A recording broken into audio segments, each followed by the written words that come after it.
Hey everyone, this is Lisa from Life in Layouts, and today I'm back with the monthly collaboration I do with Nicole. This is going to be sketch option 1, page number 1. I pulled out this collection from Echo Park called Once Upon a Time Prints. I'm also going to be using inspiration from Jana Eubank. She has a blog and I will post it below. She posted this layout when the collection came out like several years ago. I'm going to use these sketch options very, very loosely. I do pull out option number 24 as an inspiration because it is a double page layout, but just know that this layout is probably going to be very different than anyone else's layouts in the collaboration. The sketch itself calls for like a 10 by 10 square in the center, and thus the photos being a 10 by 10 on the right hand side in a grid style. I didn't want to cut my photos down that much, so I decided to just expand it to the 12 inches. So I cut out my photos in a 4x4 or a 3x4 to create that grid. And then I wanted to use 2 photos on the other side of the layout, my 2 favorite photos of myself pulling the sword from the stone. I'm using a grid background because I really wanted to give this layout a different type of feel than just white cardstock. I looked through the paper trying to find the papers that Jana used in her layout, and I have used this collection on multiple other layouts, so I didn't have everything that she had. I did have this stripe paper, and really I'm measuring it more to accommodate the 2 photos. Now she only has 1 photo in her layout, but I do end up cutting the stripe paper down to 5.5. I did cut the red paper down to 8 inches and then also cut an inch off, so it is 8 by 11. And then for this teal paper, I did cut that down to 7.5 by 8. And really I was just making sure that the photos fit very well on those 3 pieces of paper. I do pull out my notebook border punch to give it a border edge like Jana did in her layout. Then I felt like it needed something else on the edge. I didn't like the way that the stripe paper just abruptly ended. I tried to use the navy paper from the collection, but I really wasn't liking that. I knew I had this navy paper that had thank you written in silver in many different fonts as well as sayings. And I've used this paper before to back photos or to use as a border edge. I wanted to back both of my photos as well as including a border edge on my layout. After testing it out, I decided to go ahead and use it to back my photos. So I'm going to lay my photos down on the paper. Then I use my layering guides to create a border around the photos. And the border is 1/8 of an inch. I went really small because I wanted to make sure that you could not see the writing. I paused the video here so that you could see that once it's cut down, you can no longer see the word thank you. It really just looks like silver swirls. It's a great way to use up some of that word paper that you may not know what to do with. I decided to go ahead and gut the stripe paper down because I knew that it was going to be covered up. You know I'm a sucker for stripes, so I try to save any of the stripes that I can. And then I pull out the blue paper again, and this time I'm going to use a border punch on it to create just a little scallop border on the edge of the striped paper. Again, making sure that I place it just visible enough so that you're really seeing more of a swirl than actual thank you words. So it is important that you get it as close as possible to the edge. And of course I did struggle with it because I didn't use my T-square ruler. My T-square ruler is linked below in my Amazon favorites. This is probably one of the cheapest tools that you're ever going to buy, but I couldn't imagine doing scrapbooking without it. If you do use that link, just know that it is an affiliate link and I do receive a small commission at no charge to you. Once I get that down, then I go ahead and put the papers all back together, making sure that my photos line up properly on that area, and then realize that maybe I could probably cut down that red paper as well.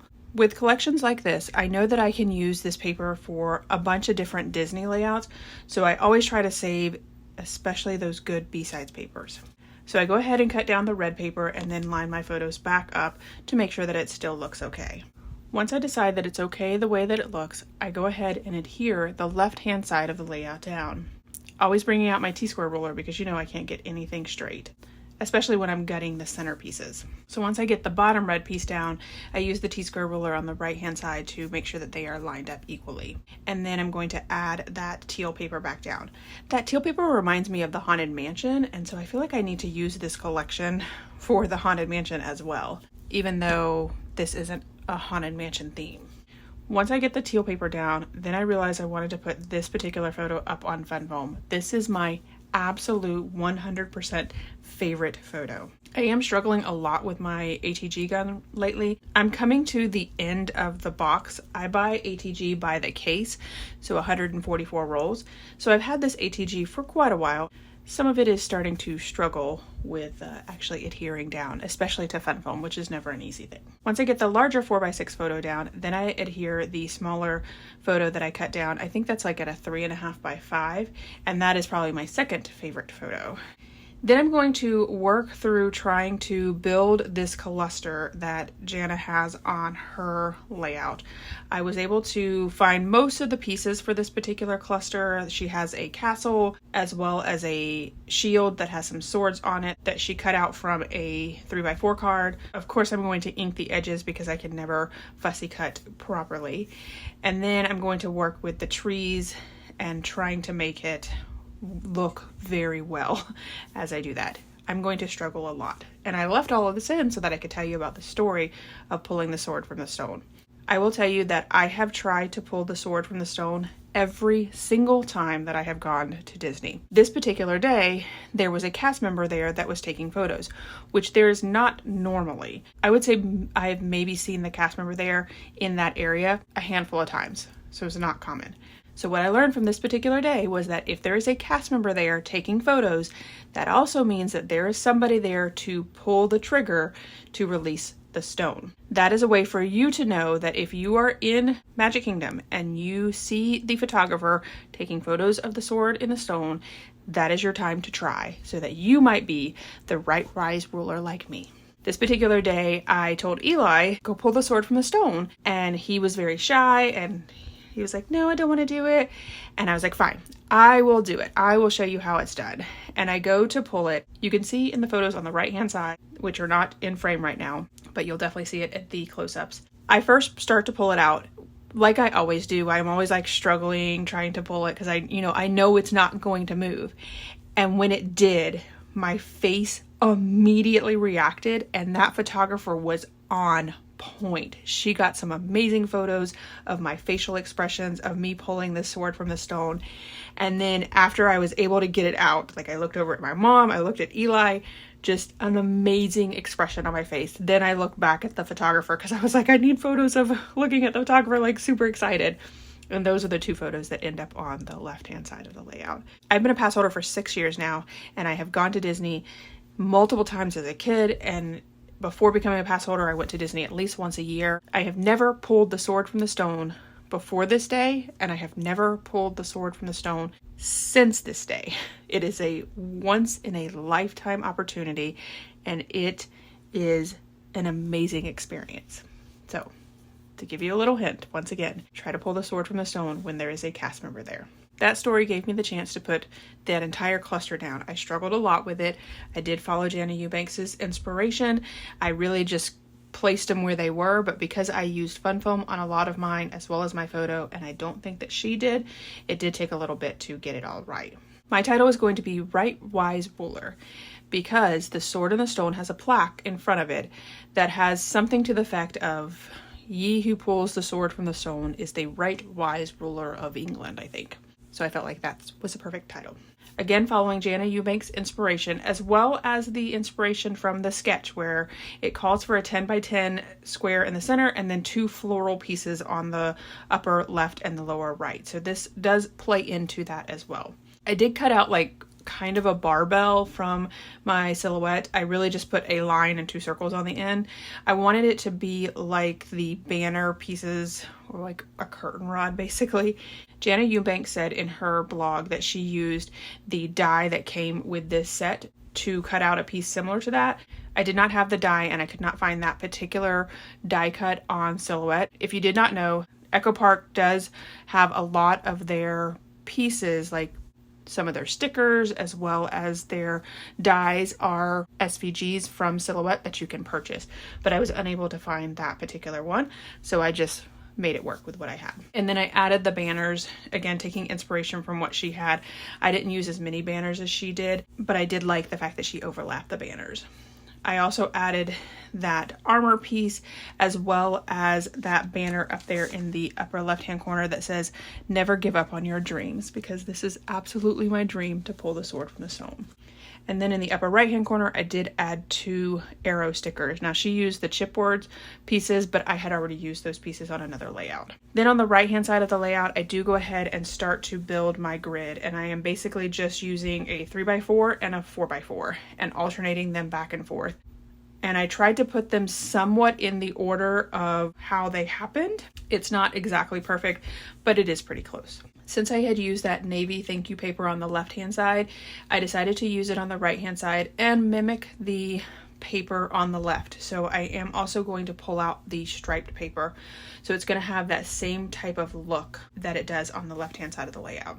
I did cut the strip a lot bigger than I probably should have, so I had to cut my stripe paper, and it took me a couple of tries to actually get it to the right size. It does end up being about 1/2 inch to cover up all of the thank you words to make it look like it's just silver swirls. Once I get that down, I do go ahead and paper trim my layout to make sure that everything is straight. The smaller 3x4 photo that I end up putting on the right hand side is like my 3rd favorite photo. So I decided to back it with some red paper from the 6x6 paper pad, as well as putting it up on fun foam to give it a little bit more dimension and really showcase it against the 6 photos that are over on the right hand side. Again, struggling with my ATG. I am really close to killing that case of ATG, so 144 rolls. And I just recently ordered another case, so they should be here soon. Now I'm looking through all of the embellishment pieces to see what I can add to a cluster over on the far right. I find a sword, which is perfect. And then I find a shield that says brave, noble, and true. So I did have to pull the sword up to move it around just a little bit so that it fit nicely with the shield and the sword. And then I do add 3 stars from the sticker sheet as well. I also added an arrow sticker down below. And then I found this sticker that has a crown on it. So I do end up pulling up the 3 stars, adding the crown circle down, and then adding the 3 stars back to fit nicely over there. Jana Eubanks added some stitching to her layout by just adding some X's to her arrows. I did the same thing. I usually use 3 strands, but it didn't look thick enough. So I decided to go back over the stitching twice to make the X's really thick. I added 2 to the top arrow and then 2 to that bottom arrow on the left. I'm also having issues with the ATG not sticking, so I am having to use some of my art glitter glue in my glue press to make sure that my photos are down, especially those that are up on fun foam. Now I did pick up this piercing tool recently, and I think I've mentioned it before, but I am really loving it. It is super thin. It is linked below. I got it from Amazon. It's actually a leather repair tool, but I asked in the Scrapbook Addicts Facebook group what people were using, and somebody suggested it. It's really thin, and it's a nice size for stitching holes, and it is linked below if you would like to pick it up from Amazon. I also left this section in because I think I told you guys in another layout that I kind of stopped using washi tape on the back because I was stitching a lot. I left this part in to show you what I have been doing. Once I stitched the items on, then I'm going through the stitching in the back to be able to tie the knot, and that is securing the thread in the back. On the right hand side of the layout, I do go ahead and add an X on that arrow as well, but I only add 1 X over there as opposed to the 2 X's that I'm adding to the left hand side. And again, showing you guys what I'm doing on the back here to tie that knot. So I'm kind of wrapping it around the shorter piece and then tying it in a knot from there. And then once I'm done, looping it through the stitching on the back to create a knot as well. I do go back through the cluster at the bottom with my glue press just to make sure that everything is down, and I am using a stamping block to make sure that it is weighed down. And that is it for this video. Here's my final layout as well as some close-ups. I did forget to mention that this is a collaboration. I think I mentioned it in the beginning, but make sure that you check out all of the ladies below for all of the different takes on this particular sketch. I am sure that my layout is going to look very different than every single other person. So make sure that you check them out so you can see lots of different inspiration. If you enjoyed this video, if you wouldn't mind giving me a thumbs up, I would really appreciate it. If you haven't done so already and you want to see more double page layout inspiration, make sure you hit that subscribe button. Thanks everyone for watching, and I hope that you have a scrappy day.